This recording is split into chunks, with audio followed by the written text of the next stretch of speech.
Hello guys, welcome to Easy Planet. आज हम करने जा रहे हैं क्लास 9 साइंस का structure of atom, chapter number 4। चलिए तो स्टार्ट करते हैं।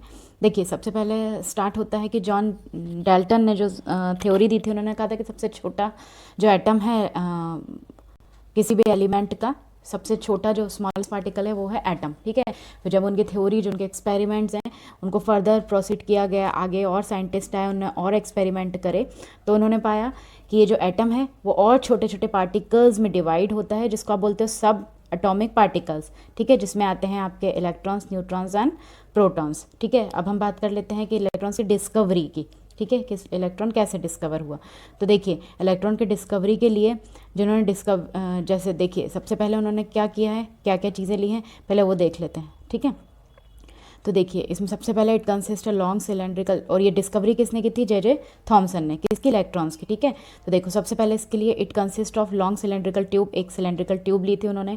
इसमें इलेक्ट्रोड्स थे, कौन सा? कैथोड और एनोड। दो इलेक्ट्रोड्स हैं, कैथोड और एनोड। ये है कैथोड, नेगेटिवली चार्ज, ये है पॉजिटिव चार्ज, इसको बोलोगे आप एनोड। ठीक है, अब इसके बाद उन्होंने देखिए एक बैटरी ली थी, ये है positive charge battery, high voltage वाली बैटरी। ठीक है, और इसमें एक ये यहाँ पे एक वैक्यूम स्पेस क्लियर उन्होंने स्टार्ट किया था, लो प्रेशर एरिया है। ठीक है, वैक्यूम के लिए कि हवा पूरी उससे खिंच जाए तो वैक्यूम हो जाएगा वहाँ पे। ठीक है, तो वो उन्होंने लिया था। ठीक है, ये ऐसा। अब उसके बाद उन्होंने कहा था कि देखिए, ये एक सर्किट बनाई, लेकिन ये कंप्लीट सर्किट नहीं है, यहाँ से इस एरिया से यहाँ तक कोई जॉइंट उन्होंने नहीं किया है। ठीक है, फिर भी जब उन्होंने यहाँ पे एक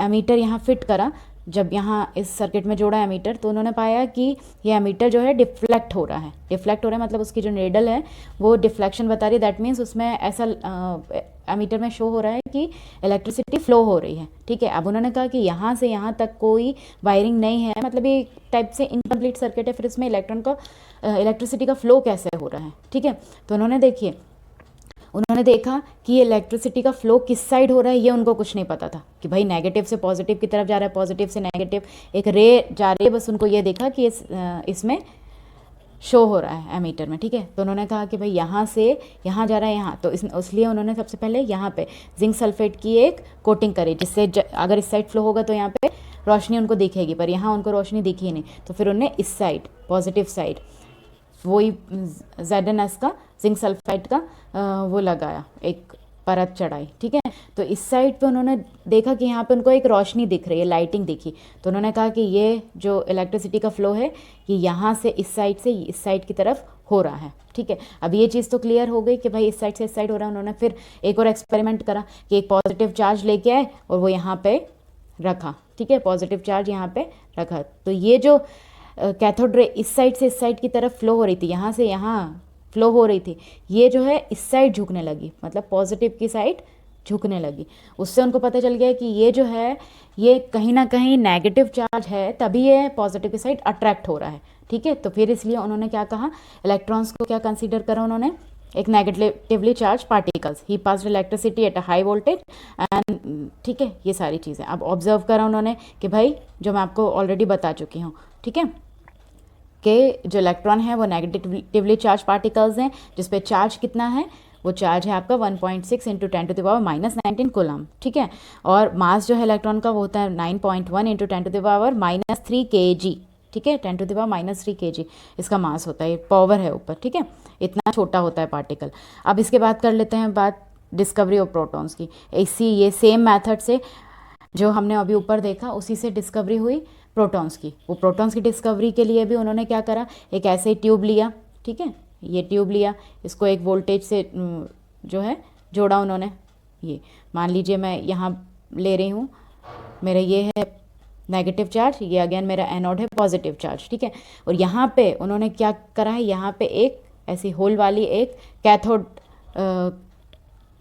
का जो था, कैथोड रे जिसमें से निकले, वो उन्होंने लगाया। तो ये हो गया इनका नेगेटिव चार्ज, ये हो गया पॉजिटिव चार्ज। यहाँ पे उन्होंने बीच में आपका लगा दिया नेगेटिव चार्ज, तो नेगेटिव को ये नेगेटिव से जोड़ दिया उन्होंने, पॉजिटिव को पॉजिटिव से, ये है आपका एनोड। ठीक है, तो ऐसे उन्होंने जब जोड़ा है तो उन्होंने देखा कि ये इसमें जो होल थे, कैथोड तो नेगेटिव होता है, यहाँ से यहाँ तो रेज जा रही है, इन रेज को उन्होंने बोला कैथोड रेज। तो यहाँ से क्योंकि कैथोड रेज कैसी होती है, नेगेटिव रेज होती हैं, तो नेगेटिव से पॉजिटिव की तरफ फ्लो हो रही हैं। ये तो इलेक्ट्रॉन्स का फ्लो था, ये तो अपन पहले एक्सपेरिमेंट में देख चुके थे। अब उन्होंने एक और चीज़ नोटिस करी कि ये तो ठीक है, यहाँ जो पार्टिकल्स हैं, यहाँ जो स्पेस है इसमें, इससे एक और रेज है जो इस साइड जा रही है, ठीक है, जो पॉजिटिव है उसकी साइड जा रही है, मतलब जो रे है, सॉरी, एक बीम यहाँ भी जा रही है।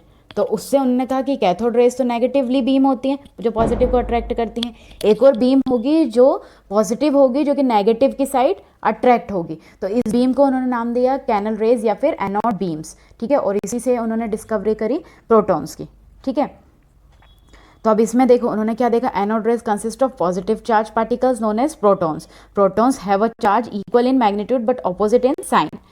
जितना इलेक्ट्रॉन्स पे चार्ज रहता है उतना ही प्रोटॉन्स पे चार्ज रहता है, बस सिर्फ इसका साइन जो है वो क्या रहता है, ऑपोजिट इन डायरेक्शन। देखिए प्रोटॉन्स क्या होता है, पॉजिटिव डायरेक्शन, इलेक्ट्रॉन्स क्या होता है, नेगेटिव। एक एटम की अगर हम बात करें तो एक एटम में, ये मैंने एटम लिया है, इसमें जितना नेगेटिव चार्ज होगा उतना ही, मान लो 3 नेगेटिव चार्ज, 3 इलेक्ट्रॉन्स हैं तो 3 ही उसमें प्रोटॉन्स होंगे जो कि पॉजिटिव चार्ज होंगे, ठीक है, ये बिल्कुल क्लियर है, ठीक। और इसका जो मास है, जैसे चार्ज ऑन प्रोटॉन्स, उस पर क्या था इलेक्ट्रॉन्स पे, -1.6 इंटू 10⁻⁻19 कूलम, और इस पर क्या हो गया, उसका just same but opposite in charge, ठीक है, +1.6 इंटू 10⁻⁻19 कूलम, ठीक है, ये लग गया। अब इसके बाद आता है डिस्कवरी ऑफ न्यूट्रॉन्स, ठीक है, इसकी डिस्कवरी किसने की थी, जे चैंडविक ने, ठीक है। और उन्होंने ये न्यूट्रॉन्स, उन्होंने कहा था कि प्रोटॉन्स और न्यूट्रॉन्स के अलावा भी एक ऐसा पार्टिकल है उस एटम के अंदर जो कि न्यूट्रल चार्ज है। न्यूट्रल चार्ज है मतलब उसके ऊपर कोई भी चार्ज नहीं है, ठीक है। अब इसके बाद नेक्स्ट आता है आपका एटॉमिक मॉडल्स। अब एटॉमिक मॉडल्स इसमें कौन कौन से हैं, देखिए थॉमसन मॉडल ऑफ एटम है, रदरफोर्ड मॉडल ऑफ एटम है and Bohr's model of atom है, ठीक है। थॉमसन मॉडल ऑफ एटम में क्या कहा था, थॉमसन ने सीधी सीधी डिस्कवरी करी थी। देखिए this model is often watermelon से उन्होंने कंसीडर करा था, एक एटम को वाटरमेलन से कंपेयर करा था, ठीक है। उन्होंने कहा था कि जो वाटरमेलन के जिस टाइप के जैसे बीजे होते हैं जो वाटरमेलन के, उन्होंने उसको बोल दिया था नेगेटिवली चार्ज इलेक्ट्रॉन्स, और जो उसमें रेड रेड पोर्शंस है वाटरमेलन में उसको उन्होंने कंसीडर करा था कि ये है प्रोटॉन्स, ठीक है, क्योंकि प्रोटॉन इलेक्ट्रॉन की डिस्कवरी हो गई थी। उन्होंने कहा था कि ये जो बीजे हैं वो भाई इलेक्ट्रॉन्स हैं, ये जो बाकी का एरिया है जो रेड है वो है आपका प्रोटॉन्स जो कि पॉजिटिव चार्ज लिए हुए हैं, ठीक है। अभी तक ये थॉमसन ने डिस्कवरी करी थी, पर ये जो मॉडल है ये एक्सपेरिमेंटल बेसिस पे कुछ नहीं एक्सप्लेन कर रहा था, तो इसीलिए ये मॉडल इतना सक्सेसफुल नहीं हो पाया, ठीक है। अब इसकी यही एक अपन बोल सकते हैं कि लिमिटेशन है कि ये एक्सपेरिमेंट बेसिस पे कुछ भी उन्होंने नहीं कहा था, सिर्फ थियोरेटिकली बेसिस पे कहा था। Although this model explain neutrally of atom but couldn't able to explain other scientific experiment, कुछ भी साइंटिफिकली नहीं कहा था। अब इसके बाद बात करते हैं रदरफोर्ड मॉडल की। रदरफोर्ड मॉडल में क्या बात हुई थी, देखिए उन्होंने क्या कहा था कि उन्होंने एक गोल्ड की फॉइल ली, बहुत पतली एक गोल्ड की फॉइल, बहुत पतली एकदम थिन। और गोल्ड को क्यों लिया था, क्योंकि गोल्ड एक ऐसा अपन मैटर बोल सकते हैं, गोल्ड को एक ऐसा मेटल है जो जिसको कितना भी डक्टाइल है, मतलब बहुत ज़्यादा पतला भी आप उसको ले सकते हो। जैसे गोल्ड की आप ज्वेलरी बनाते हो तो बहुत पतला भी उसको यूज़ कर सकते हो, ठीक है। तो उन्होंने बहुत पतली शीट ली और उसके बाद फिर जब उन्होंने अल्फ़ा रेज इसके ऊपर से निकाली, ठीक है, इस गोल्ड फॉइल से, तो उन्होंने देखा कि कुछ अल्फ़ा रेज तो हैं जो सीधी निकल गई, ठीक है, सीधी निकल गई। कुछ अल्फ़ा रेज डिफ्लेक्ट हो गई, डिफ्लेक्ट मतलब टकराई थोड़ी सी और अपनी जगह से मुड़ गई, हल्का सा स्विच हुआ, और कुछ जो थी वो टकरा के वापस आ गई, ठीक है। ये 3 चीज़ें उन्होंने देखी थी। अब इन 3 चीज़ों के देखिए कंक्लूजन ने क्या निकाला था उन्होंने इससे, देखिए एटम कंसिस्ट ऑफ, मतलब उन्होंने ये बोला था कि एम्प्टी स्पेस भी है उसके अंदर, एटम के अंदर, तभी तो वो सीधी निकल गई, ठीक है।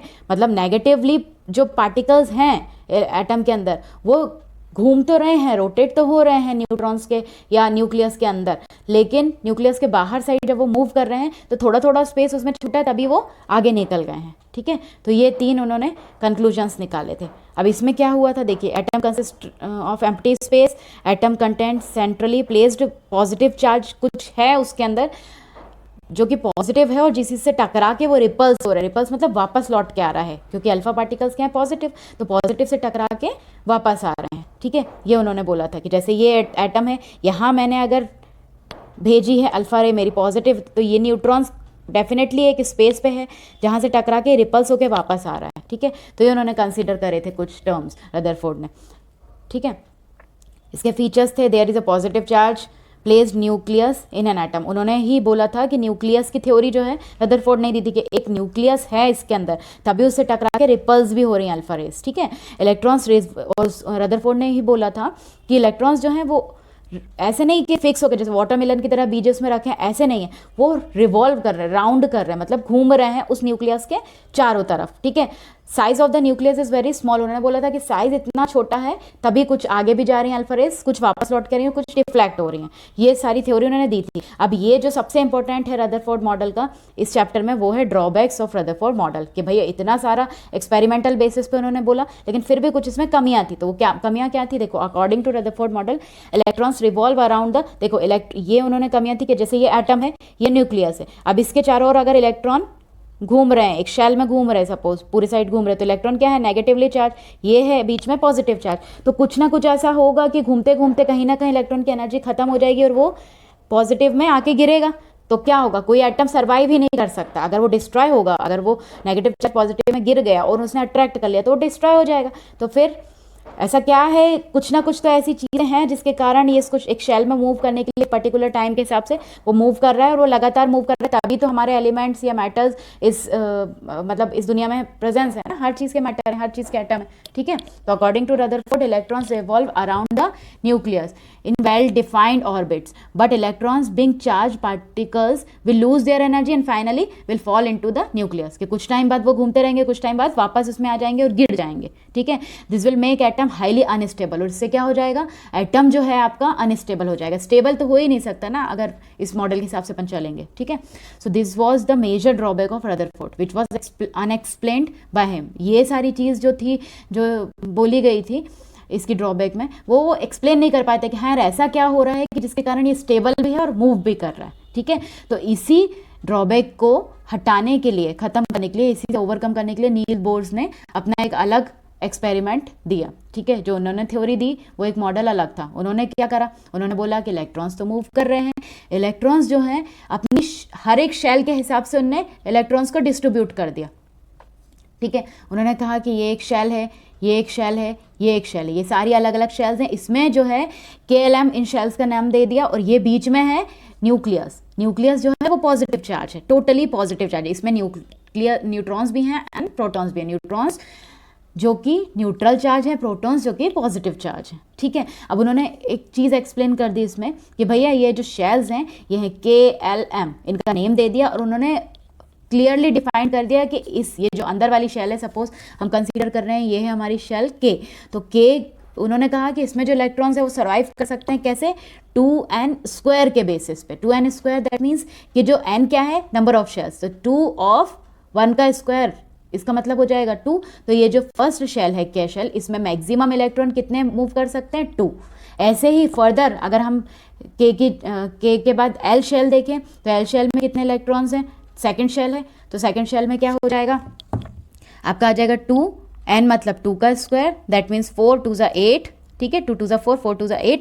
तो इसमें L शेल में कितने इलेक्ट्रॉन्स मूव कर सकते हैं, 8, मैक्सिमम 8, ठीक है। तो उन्होंने ये सारी थ्योरी पूरी दे दी थी कि भैया इसमें अलग अलग शेल्स हैं, अलग अलग शेल्स में मूव कर रहे हैं इलेक्ट्रॉन्स, और अगर उनकी एनर्जी लूज होती है, अगर उनको अंदर वाली शेल में आना है तो अंदर वाली शेल में आने के लिए उनको कम एनर्जी, तो बाहर एनर्जी रिमूव करके कहीं ना कहीं वो हटा के आ सकते हैं, और अगर उनको बाहर वाली शेल में जाना ज़्यादा एनर्जी चाहिए, ठीक है, हर एक शेल में। तो only certain special orbit known as discrete orbits of electron are allowed inside the atom. While revolving in discrete orbit the electron do not radiate energy. जिस शेल में है वो अगर उसी शेल में मूव कर रहे हैं तो एनर्जी रेडिएट नहीं करेंगे। अगर शेल्स चेंज करेंगे, एनर्जी इज एमिटेड और observed by the atom only when the electrons move from one orbit to another. अगर अंदर बाहर करेंगे इलेक्ट्रॉन तो अपनी एनर्जी या तो एमिट करेंगे, छोड़ेंगे, या फिर लेंगे, एब्जॉर्ब करेंगे। अगर वो सेम शेल में मूव करते रहेंगे तो उनको कोई भी रेडिएशन ऑफ एनर्जी नहीं होगा। ये नील्स बोर ने क्लियरली मेंशन करा था, ठीक है। अब इसके बाद बात कर लेते हैं एटॉमिक नंबर की। अब एटॉमिक नंबर क्या था, देखो, the total number of protons lying in nucleus of any atom is called atomic number. Atomic number मतलब प्रोटॉन्स जितने हैं न्यूक्लियस के अंदर, उसको आप बोलोगे एटॉमिक नंबर, ठीक है। ये सीधा सीधा कॉन्सेप्ट है कि जितने प्रोटॉन्स हैं उतने, उसी को आप बोलोगे एटॉमिक नंबर। जैसे सपोज सिंपल सा एक एग्जांपल है, जैसे हम लिखते हैं H1 2, ठीक है। तो एटॉमिक नंबर क्या है हाइड्रोजन का? 1, दैट मीन्स हाइड्रोजन में 1 क्या है? प्रोटॉन, ठीक है। और जितने प्रोटॉन्स होते हैं हम उतना कंसीडर करके आए कि जितना पॉजिटिव चार्ज होता है उतना ही नेगेटिव चार्ज भी होता है, दैट मीन्स जितने प्रोटॉन्स होंगे उतने ही इलेक्ट्रॉन्स भी होंगे, ठीक है। तो एटॉमिक नंबर क्या हो जाएगा इसका? ये, ठीक है। जितना नंबर ऑफ प्रोटॉन्स है वो है आपका एटॉमिक नंबर। और ये 2 कहाँ से आया? ये है एटॉमिक मास। एटॉमिक मास को अभी हम आगे कंसीडर करते हैं, ठीक है। एटॉमिक नंबर को हम डिनोट करते हैं कैपिटल Z से। और एटॉमिक नंबर क्या होता है? नंबर ऑफ प्रोटॉन्स और न्यूट्रल एटम, किसी भी एटम में number of protons and number of electrons तो इक्वल होते हैं, ठीक है। इसके बाद आपकी बात करते हैं एटॉमिक मास की, ठीक है। हाइड्रोजन को ही मैं कंसीडर कर रही थी। तो एटॉमिक मास को आप कैसे कंसीडर करोगे? देखो, it is a sum total of protons and number of neutrons, मतलब जितने प्रोटॉन्स हैं और जितने न्यूट्रॉन्स हैं उनका एडिशन क्या कहलाता है? मास नंबर, ठीक है। बिल्कुल सिंपल लैंग्वेज में। इसमें नंबर हाइड्रोजन के केस में एक था आपका प्रोटॉन और एक ही था न्यूट्रॉन, तो ये मिलके क्या हो गए? 2। ये हो गया एटॉमिक मास ऑफ हाइड्रोजन, ठीक है। जैसे क्लोरीन के केस में है, क्लोरीन को हम लिखेंगे 17C35, दैट मीन्स 17 इसमें क्या है? प्रोटॉन्स एंड 35 माइनस 17 मीन्स 18 क्या है इसमें? न्यूट्रॉन्स। तो 17 प्लस 18 मिलके बनाते हैं 35, that will be the mass of chlorine, okay. तो अब डिफरेंस आपको समझ में आ गया atomic number and atomic mass में, ठीक है। चलिए अब नेक्स्ट देखते हैं distribution of electron in various cells. ये सेल्स के बारे में मैं आपको बता चुकी हूँ कि भाई K के लिए क्या होता है, उसका जो फॉर्मूला होता है डिस्ट्रीब्यूशन का क्या होता है? 2n²। n क्या है? Number of shells. सिंपली जिस शेल की आप बात करो, फर्स्ट शेल की बात करो, n की जगह रखोगे फर्स्ट 1, सेकेंड शेल की बात कर रहे हो L शेल की, इसका होता है 2, K L M हो जाएगा 3, N हो जाएगा 4। तो बिल्कुल सिंपल है, जितना आप नंबर ऑफ शेल्स बढ़ाते जाओगे इलेक्ट्रॉन्स जो हैं उसमें बढ़ते जाएंगे, नंबर ऑफ इलेक्ट्रॉन्स बढ़ते जाएंगे, ठीक है। ये आपका बिल्कुल बेसिक है। इसके बाद आपकी बात करते हैं वैलेंस इलेक्ट्रॉन्स, ठीक है। अब वैलेंस मतलब कि वो देखो, वैलेंस मतलब जैसे अगर मैं बात कर रही हूँ हाइड्रोजन का ही एक एग्जांपल लिया है मैंने ये, ठीक है। अब हाइड्रोजन में एटॉमिक नंबर कितना है? 1। तो अगर मैं ये बनाती हूँ, मैं हाइड्रोजन का न्यूक्लियस और ये बनाती हूँ इसकी फर्स्ट शेल K, ठीक है। K में कितने आ सकते हैं? मैक्सिमम 2, ठीक। तो 2, अभी हाइड्रोजन के पास कितने हैं इलेक्ट्रॉन्स? 1 है, तो 1 भरा है। अभी इसको अपनी K शेल फुलफिल करने के लिए कितने इलेक्ट्रॉन्स की रिक्वायरमेंट है? 1 की। तो वो 1 किसी से जब बॉन्डिंग करेगा तभी इसका ये पूरा हो पाएगा। तो अगर ये बॉन्डिंग कर रहा है 1 इलेक्ट्रॉन, तो ये क्या हो जाएगा? इसका नंबर ऑफ वैलेंस इलेक्ट्रॉन्स कि इसमें कितने आ सकते हैं? 1, ठीक है। अब जैसे मान लो मैं हीलियम की बात करूँ, तो हीलियम का कितना होता है एटॉमिक नंबर? 2। तो अब ये हो गया हीलियम का न्यूक्लियस, ये हो गया हीलियम की फर्स्ट शेल, इसमें आएंगे 2 इलेक्ट्रॉन्स। अब इसको रिक्वायरमेंट है क्या? नहीं है, तो इसका वैलेंस इलेक्ट्रॉन कितना हो जाएगा? 0, ठीक है। मतलब वैलेंसी शो करने के लिए, वैलेंसी को अगर आपको पढ़ना है तो वैलेंसी का सीधा सीधा फंडा रहता है कि कोई भी एटम हो, कोई भी एलिमेंट हो, वो अपने ऑक्टेट को कंप्लीट करता है। इसके फर्स्ट शेल में तो 2 इलेक्ट्रॉन्स रहते हैं, ठीक है। फर्स्ट शेल न्यूक्लियस के बाहर फर्स्ट शेल में तो 2 इलेक्ट्रॉन्स रहते हैं, और उसके बाद जितनी भी शेल्स बढ़ती जाती है उसमें कितने होने चाहिए? मैक्सिमम नंबर ऑफ इलेक्ट्रॉन्स होने चाहिए 8। अगर 8 नहीं होते तो 8 पूरा करने के लिए ये क्या करते हैं? बॉन्डिंग करते हैं, चाहे वो कोवेलेंट बॉन्ड बनाए चाहे वो आयनिक बॉन्ड बनाए। और वो जब वो बॉन्डिंग कर लेते हैं तो फाइनली क्या हो जाता है? जितने बचते हैं, जैसे मान लीजिए लिथियम है, लिथियम का है 3, तो इसके पास अंदर वाली शेल में हो गए 2। अब ये जो आउटर मोस्ट शेल है इसमें बचा है इसके पास 1 इलेक्ट्रॉन, पर उसको चाहिए कितने? 8 इलेक्ट्रॉन्स होने चाहिए आउटर मोस्ट शेल में। तो इसीलिए या तो ये किसी को दे देगा 1 इलेक्ट्रॉन, जो उसके लिए ईजी रहेगा, वो पॉजिटिव हो जाएगा, Li पॉजिटिव, ठीक है। या फिर 7 इलेक्ट्रॉन किसी से ले लेगा, तो इसकी जो वैलेंसी है या तो +1 होती है या फिर -7 होती है, ठीक है। ये तो इस हिसाब से अपन वैलेंसी निकालते हैं। अब आपका इसका लास्ट है आइसोटोप और आइसोबार। बिल्कुल एक बहुत सिंपल कॉन्सेप्ट है आइसोटोप और आइसोबार का। देखिए, आइसोटॉप, आइसो का वर्ड का मतलब होता है सेम, ठीक है। दोनों केस में बता रही हूँ मैं आपको, आइसो मतलब सेम। अब टॉप मतलब एटॉमिक नंबर, जिसके सेम एटॉमिक नंबर हो तो डिफरेंट क्या हो जाएगा? एटॉमिक मास, ठीक है।